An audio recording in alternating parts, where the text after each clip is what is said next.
Om Swastiastu. Kembali lagi bersama saya, Benedikta Nyoman Putri Treoningsih, dengan NIM 25290610005, yang merupakan mahasiswa S2 Pendidikan IPA Universitas Pendidikan Ganesha. Jadi pada kesempatan kali ini, saya akan memaparkan materi terkait dengan peluang untuk memenuhi tugas statistika terapan dalam pendidikan IPA. Baik, adapun topik yang akan saya bahas pada kesempatan kali ini, yaitu ada pengertian peluang, pengertian distribusi peluang, jenis-jenis distribusi peluang, distribusi binomial, distribusi normal, manfaat mempelajari peluang, dan memahami distribusi peluang dalam statistika.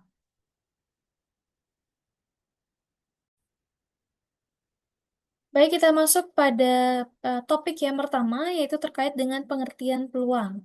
Nah, dalam kehidupan sehari-hari, sering terdengar istilah kemungkinan untuk kejadian-kejadian yang akan terjadi, walaupun informasi lain mengenai kejadian tersebut tidak 100% bisa dipastikan. Misalnya, saya mungkin akan pulang lebih awal. Hari ini mungkin akan turun hujan. Peluang kami untuk lolos PTN sangat kecil. Seberapa besar peluang mahasiswa untuk lulus selama 1 bulan ke depan ini? Jadi kalimat seperti ini biasa digunakan dalam kehidupan nyata. Peluang atau probabilitas atau kemungkinan digunakan dalam kasus di mana terdapat ketidakpastian. Jadi probabilitas adalah sebuah konsep yang digunakan untuk situasi yang tidak memiliki hasil tertentu. Hal ini bisa berupa melempar koin, mencapai tujuan tepat waktu, lulus ujian, mendapatkan pekerjaan, menulis kode dengan benar, dan lainnya. Probabilitas juga dapat didefinisikan sebagai teknik matematika untuk memprediksi hasil yang tidak pasti serta memprediksi seberapa besar kemungkinan peristiwa tersebut akan terjadi. Ini merupakan definisi dari Walpole tahun 1995. Dengan demikian, dapat kita simpulkan bahwa peluang atau probabilitas itu merupakan cabang dari ilmu matematika yang dipergunakan untuk mempelajari tentang kemungkinan suatu peristiwa yang akan terjadi, sehingga dalam hal ini ada unsur ketidakpastian. Nah, probabilitas diukur pada skala 0 hingga 1,0 seperti yang ditunjukkan pada gambar ini. Jadi 0 itu tidak akan pernah terjadi, di 0,5 itu termasuk 50% kemungkinan terjadi, kemudian 1,0 itu pasti akan terjadi. Jadi ini merupakan skala probabilitas. Jadi misalnya ketika seorang melempar koin secara adil, terdapat peluang 50% untuk memperoleh gambar. Nah, perhatikan bahwa probabilitas itu biasanya dinyatakan dalam format desimal. Jadi 50% itu menjadi 0,5, kemudian 10% itu menjadi 0,1, dan 5% itu menjadi 0,05. Oleh karena itu, peluang munculnya gambar pada saat sebuah mata uang logam dilempar secara adil adalah 0,5. Jadi probabilitas itu tidak boleh lebih dari 1 atau 1,0 dan tidak boleh negatif.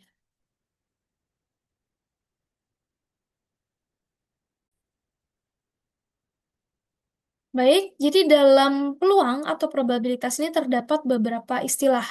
Yang pertama itu ada eksperimen atau percobaan. Eksperimen ini adalah suatu proses untuk mendapatkan hasil observasi dari suatu atau beberapa fenomena. Jadi sebuah kegiatan yang dilakukan pada suatu eksperimen itu disebut dengan percobaan atau trial, sedangkan hasil observasi dari percobaan tersebut dikenal dengan hasil atau outcome. Contoh percobaannya yaitu melempar koin, mengambil kartu dari set, memutar roda, roulette, mengadakan percobaan kimia. Jadi hasilnya ini dapat berupa angka, simbol, ataupun deskripsi dari suatu peristiwa. Contohnya, nah dalam eksperimen melempar koin, hasil yang mungkin muncul adalah sisi atas ataupun sisi bawah. Kemudian contoh yang kedua, dalam eksperimen mengambil kartu dari set, hasil yang mungkin muncul adalah salah satu dari 52 kartu dalam set tersebut. Lanjut, istilah yang kedua yaitu ruang sampel atau sample space. Jadi, ruang sampel ini adalah himpunan dari seluruh hasil yang mungkin muncul dari suatu eksperimen yang dinotasikan dengan S atau sukses. Jadi apabila ruang sampel itu terdiri atas sejumlah titik sampel yang terhitung, maka ruang sampel tersebut dikatakan sebagai ruang sampel terhitung atau countable sample space. Sebaliknya, apabila ruang sampel itu terdiri dari sejumlah titik sampel yang tidak terhitung, maka ruang sampel tersebut dikatakan sebagai ruang sampel continue atau continuous sample place. Lanjut ke titik sampel atau sample point. Jadi sample point ini adalah masing-masing anggota atau elemen dari ruang sampel. Jadi perlu dicatat bahwa hanya terdapat satu hasil atau satu titik sampel dari seluruh kemungkinan hasil yang muncul pada suatu percobaan dari eksperimen. Kemudian yang terakhir itu ada kejadian atau event. Jadi kejadian ini merupakan kumpulan dari satu atau lebih hasil dari suatu eksperimen. Jadi kejadian ini dapat berupa hasil atau lebih. Kejadian dapat diklasifikasikan sebagai saling melengkapi atau saling lepas. Contohnya dalam eksperimen melempar koin, kejadian mendapat sisi atas adalah salah satu hasil.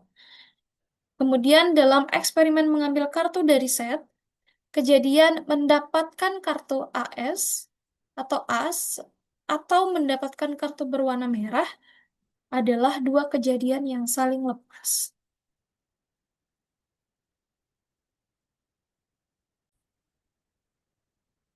Nah, ada berbagai metode untuk menghitung probabilitas untuk berbagai situasi. Situasi yang pertama, menghitung probabilitas atau P terjadinya kejadian tunggal atau A. Nah, peluang suatu kejadian A itu menunjukkan pembagian antara kejadian A dan banyaknya kemungkinan hasil yang terjadi atau ruang sampel. Nah, misalnya, untuk mencari peluang pelemparan angka 6 pada satu pelemparan sebuah dadu yang tidak bias, digunakan rumus berikut. Jadi, peluang A sama dengan NA per NS. Jadi, PA itu merupakan peluang munculnya kejadian A sama dengan jumlah anggota kejadian A dibagi jumlah anggota kejadian yang mungkin. Jadi PA ini eh, kurang dari atau sama dengan 0 dan PA ini lebih dari atau sama dengan 1. Nah, kita masukkan ke dalam rumus. Jadi jumlah angka 6 pada dadu itu adalah 1. Kemudian jumlah sisi pada dadu itu 6. Jadi jumlah angka 6 pada dadu itu kan 1. Kemudian jumlah sisi pada dadu itu ada 6. Jadi hasilnya adalah 0,167 atau kita jadikan persen dia 16,7.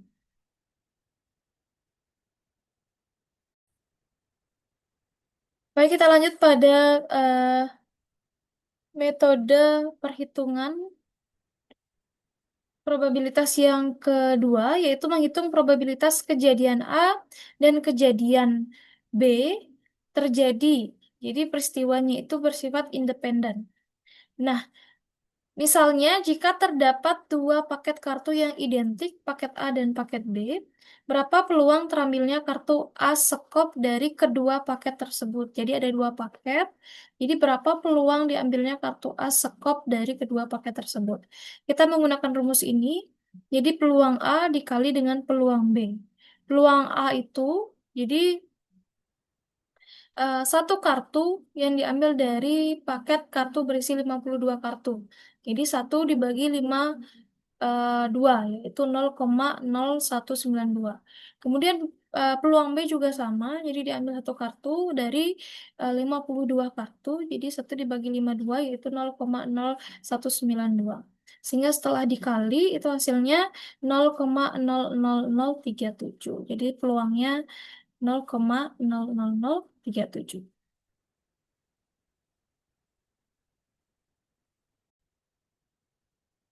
Baik, kita lanjut pada kondisi yang ketiga, menghitung probabilitas kejadian A dan kejadian B terjadi peristiwa kondisi. Jadi, berapakah peluang terambilnya kartu A sekop dan ratu klub secara berurutan dari satu paket kartu. Jadi rumusnya itu peluang A dikali peluang B dengan syarat A itu terjadi. Jadi di mana peluang B dengan syarat A terjadi adalah peluang kejadian B dengan syarat A. Telah diketahui bahwa peluang terambilnya as sekop dari sekumpulan 52 kartu itu adalah satu. Jadi terambil 1 dari 52 yaitu 0,0192. Jadi PA-nya 0,0192. Kemudian peluang untuk mendapatkan ratu klub sekarang sedikit lebih tinggi karena jumlah kartu yang tersisa itu berkurang satu. Jadi 51 kartu, 51 kartu. Jadi peluang B dengan syarat A yaitu 1/51. Jadi 0,0196. Jadi dengan rumus sebelumnya diperoleh 0,0192 dikali 0,0196 sama dengan peluangnya yaitu 0,0004. Kemudian kita lanjut ke kondisi yang terakhir, menghitung probabilitas terjadinya kejadian A atau kejadian B terjadi, di mana kejadian ini saling eksklusif. Contohnya, berapa peluang pelemparan dadu berjumlah 6 atau 5? Jadi rumus yang kita pakai peluang A ditambah peluang B. Peluang A-nya itu adalah 0,1667. Peluang B-nya juga sama 0,1667. Setelah dijumlahkan hasilnya itu 0,333 atau 33,3%. Jadi ini disebut aturan penjumlahan atau hukum perjumlahan probabilitas. Baik, kita lanjut pada pengertian distribusi peluang. Jadi distribusi peluang menurut Sujana tahun 2005 adalah aturan yang memberikan peluang pada setiap kemungkinan nilai variabel acak. Nah, karena di sini variabel acak, maka sebelum mempelajari distribusi peluang, kita harus memahami apa itu variabel acak. Jadi variabel acak adalah fungsi yang memberikan bilangan real pada setiap titik dalam ruang sampel S. Jadi variabel tersebut dapat dikategorikan sebagai variabel diskrit, variabel acak diskrit, dengan nilai yang tepat atau variabel kontinu yang dapat mengambil nilai apapun dalam suatu interval. Variabel acak ini dilambangkan dengan huruf kapital seperti X atau Y. Variabel acak adalah proses pemberian nilai pada kasus yang berbeda. Variabel acak mempunyai distribusi probabilitas baik diskrit maupun kontinu. Sementara itu, distribusi probabilitas adalah penetapan probabilitas pada nilai spesifik dari variabel acak atau rentang nilai variabel acak atau kontinu.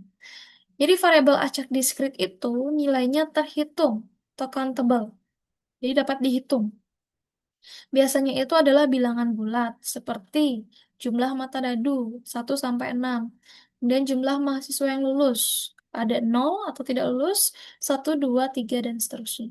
Kemudian variabel acak kontinu. Apa bedanya dengan variabel acak diskrit? Variabel acak kontinu itu tidak dapat dihitung atau uncountable. Sorry. Bisa berupa pecahan atau real dalam suatu interval. Jadi ada intervalnya. Contoh tinggi badan siswa. Misalnya 150,5 cm. 162,3 cm. Kemudian waktu tempuh lari sprint 100 meter 12,21 atau 12,31 atau 12,32.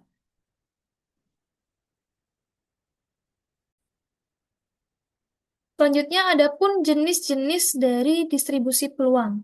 Jadi berdasarkan jenis variabel acaknya, seperti yang kita sudah ketahui bersama, distribusi peluang dibedakan menjadi dua, yaitu distribusi diskrit dan distribusi kontinu.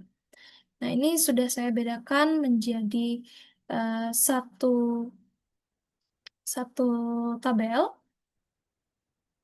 Jadi berdasarkan aspeknya, yaitu ada definisi, distribusi diskrit itu adalah untuk variabel acak diskrit, ya, yaitu variabel yang nilainya berupa bilangan bulat yang dapat kita hitung.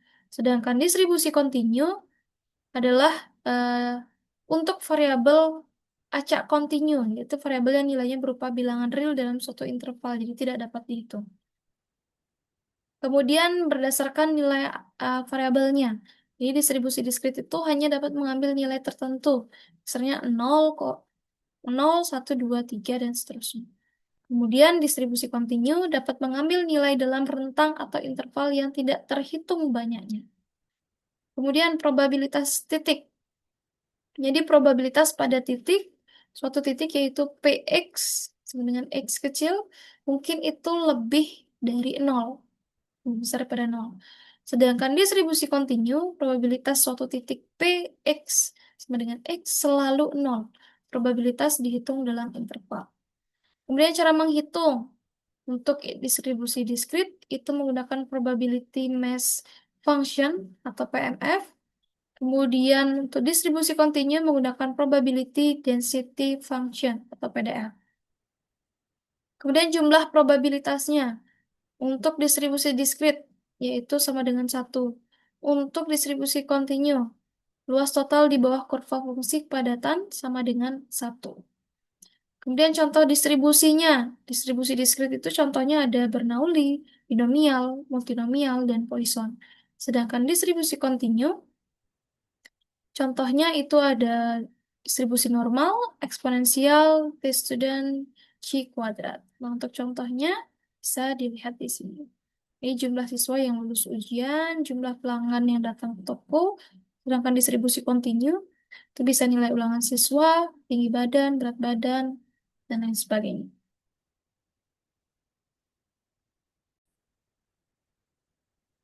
Selanjutnya kita masuk pada distribusi binomial.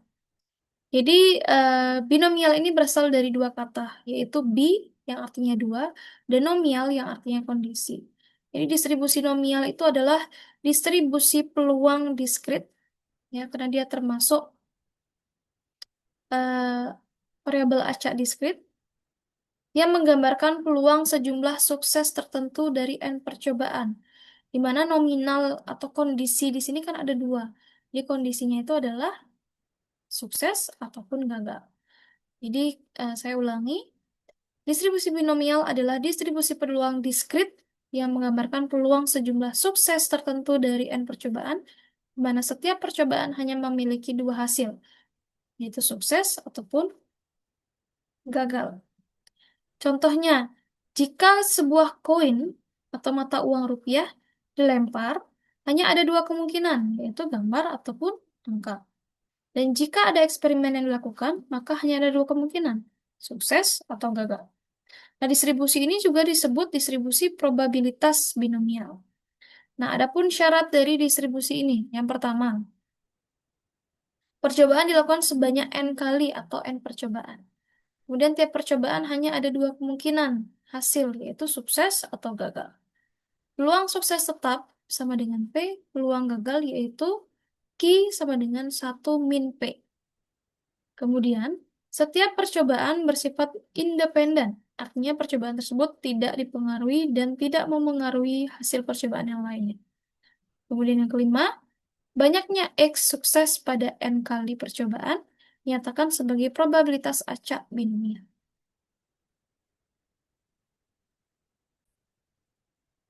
Nah, adapun rumus untuk menentukan peluang dari distribusi binomial.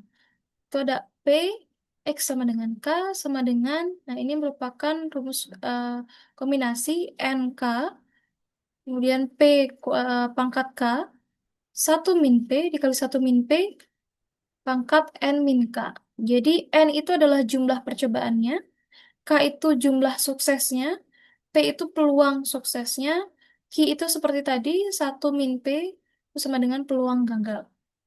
Kemudian nilai harapan atau min, itu rumusnya EX sama dengan N kali P. Dan varians itu vars X sama dengan NP kali 1 min P atau peluang gagal. Nah, contoh soal. Seorang siswa mengerjakan 10 soal pilihan ganda dengan peluang benar tiap soal 70%. Berapakah peluang siswa tersebut tepat 8 soal benar, menjawab 8 soal benar? Jadi kita tentukan dulu N-nya ada berapa. N-nya itu ada 10. Berapa ada soalnya? Berapa jumlah percobaannya? Kemudian P. P itu peluang suksesnya adalah peluang benarnya 70%. Kita jadikan desimal, dia 0,7. Kemudian K itu adalah jumlah sukses. Yang minta di sini adalah 8 soal benar. Jadi suksesnya ada 8. Barulah kita masukkan PX sama dengan K-nya 8.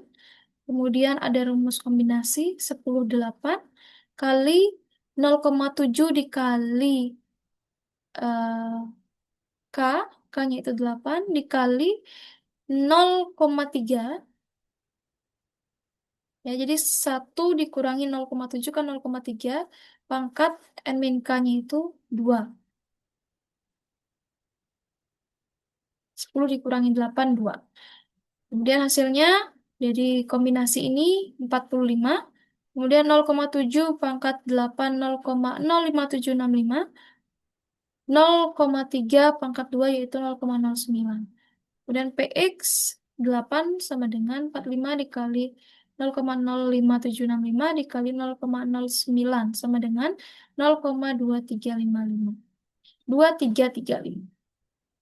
Jadi peluang siswa menjawab tepat 8 soal benar adalah sekitar 23,3%. Nah, untuk soal ini juga dapat dikerjakan melalui Excel. Nah, akan saya jelaskan. Baik, ini untuk soal nomor 1, saya menggunakan Excel. Jadi X-nya kita sudah tahu tadi, ya, berapa? 8.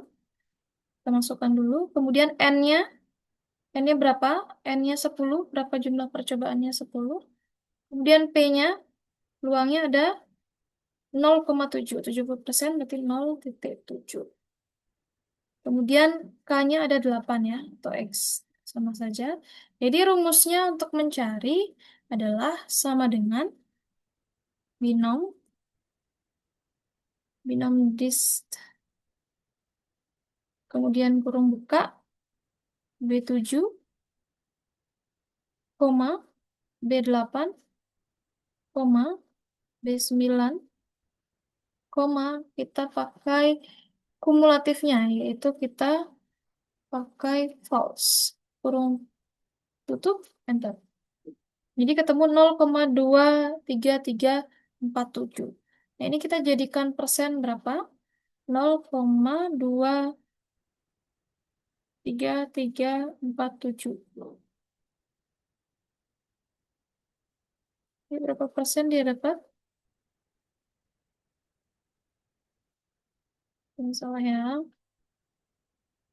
0,23347. Coba dijadikan persen. Sini ya. Nah, 23,35. Ini kita taruh di sini. Oke, sudah. Untuk soal nomor 1.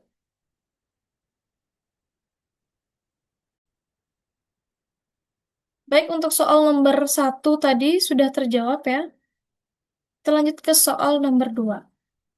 Rumusnya masih sama, tapi ini ada perbedaan soal ya. Seorang siswa diberikan 10 soal dengan tipe pilihan ganda. Ada 4 pilihan, A, B, C, D. Tentukan nilai probabilitas binomial siswa tersebut menjawab semua soal dengan salah. Jadi dengan benar, sekarang dengan salah. Jadi N di sini percobaannya ada 10. Kemudian P-nya yaitu 1/4 sama dengan 0,25. Kemudian K-nya itu karena dia salah semua, jadi 0 kan peluang peluang suksesnya. Jumlah suksesnya. Ya, kemudian kita masukkan ke dalam rumus, pakai rumus kombinasi 10, 0, 0,25 pangkat 0, 0,75 pangkat 10. Hasilnya adalah 0,0563. Ya, jadi peluang siswa menjawab semua soal salah sekitar 5,63%. Ini juga kita dapat menggunakan Excel. Nah, sekarang kita lanjut menjawab soal nomor 2 dengan menggunakan Excel. Jadi, kita sudah ketahui tadi ya, X-nya ada berapa? 0. Kemudian N-nya ada 10.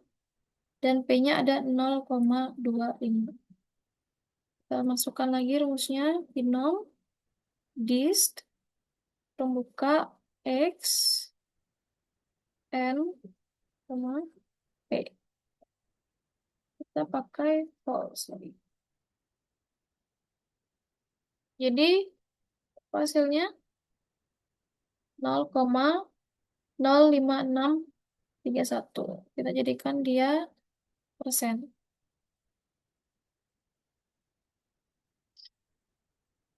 Persen.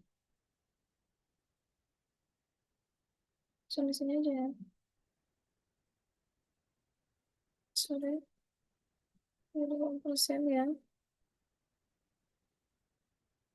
Ini pindah ke persen. Ini hapus. Oke, sudah untuk soal nomor 2. Baik, untuk soal nomor 2 sudah terjawab. Kita lanjut ke distribusi normal. Jadi distribusi normal ini adalah distribusi peluang kontinu. Jadi menggunakan variabel acak kontinu, yaitu untuk variabel acak kontinu, yaitu bilangan tak terbatas dalam suatu rentang tertentu atau interval tertentu yang berbentuk kurva lonceng atau bell-shaped curve atau kurva normal. Jadi dalam kurva normal distribusi ini sebaran rata, distribusi dari sebaran rata dianggap merata. Jadi nilai rata-rata sama dengan nilai median sama dengan nilai modus atau merata. Jadi syaratnya adalah simetris terhadap rata-rata, min, median, modus itu sama, luas kurvanya sama dengan 1. Lalu kita masuk ke rumusnya. Nah, untuk rumusnya seperti ini ya, teman-teman bisa perhatikan.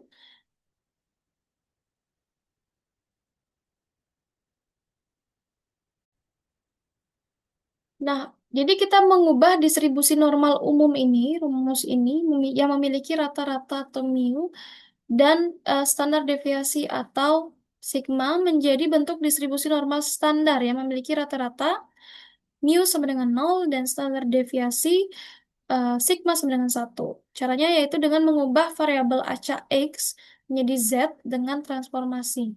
Jadi Z sama dengan X min mu per sigma. Jadi Z itu adalah variabel normal standar, X itu adalah variabel acak, mu itu adalah rata-rata variabel acak, dan sigma itu adalah standar deviasi variabel acak. Kemudian, setelah diturunkan dia menjadi distribusi normal standar seperti ini. Nah, kita masuk ke contoh soal. Nilai ujian kimia di suatu kelas berdistribusi normal dengan rata-rata 75 dan standar deviasinya 8. Tentukan peluang seorang siswa mendapatkan nilai lebih dari 85. Jadi mu-nya S ya, mu-nya di sini rata-ratanya adalah 75, standar deviasi atau sigma-nya adalah 8, X-nya adalah 85. Di Z kita masukkan 85 kurang 75 per 8 yaitu 1,25. Jadi dari tabel Z, P, Z-nya itu kurang dari 1,25, jadi hasilnya 0,8944. Itu ada di tabel Z. Jadi 4X lebih besar dari 85 sama dengan 1 min 0,8944 sama dengan 0,1056. Jadi peluangnya itu mendapatkan nilai di atas 85 adalah 10,6%. Oke, kita lanjut ke manfaat mempelajari peluang. Adapun manfaatnya yang pertama mengambil keputusan. Jadi peluang ini dapat membantu seorang dalam mengambil keputusan yang lebih tepat. Hal ini karena kehidupan penuh dengan ketidakpastian ya. Jadi sehingga dengan memahami konsep probabilitas atau peluang, seorang itu dapat memperkirakan kemungkinan atas suatu peristiwa dan meminimalkan risiko dari keputusan yang telah diambil. Kemudian yang kedua, melatih berpikir logis dan sistematis. Jadi dengan mempelajari peluang, individu terbiasa menganalisis suatu peristiwa berdasarkan data dan logika, bukan hanya perkiraan atau intuisi saja. Di hal ini penting dalam pendidikan, penelitian, maupun kehidupan sehari-hari. Yang terakhir yaitu menjadi dasar dalam penelitian ilmiah. Jadi hampir semua metode statistika berlandaskan konsep peluang. Melalui pemahaman peluang, seorang peneliti dapat menghitung tingkat kepercayaan suatu hasil, merancang eksperimen, dan menguji hipotesis dengan lebih akurat. Kemudian, apa pentingnya memahami distribusi peluang dalam mempelajari statistika? Jadi kita tahu distribusi peluang itu merupakan konsep fundamental dalam statistika karena berfungsi menjelaskan bagaimana probabilitas suatu variabel acak itu dapat tersebar. Jadi pentingnya adalah yang pertama menjelaskan pola data. Jadi distribusi peluang ini membantu menggambarkan pola penyebaran data, apakah bersifat diskrit, binomial Poisson, dan kontinu distribusi normal. Kemudian yang kedua menjadi dasar analisis statistika lanjutan.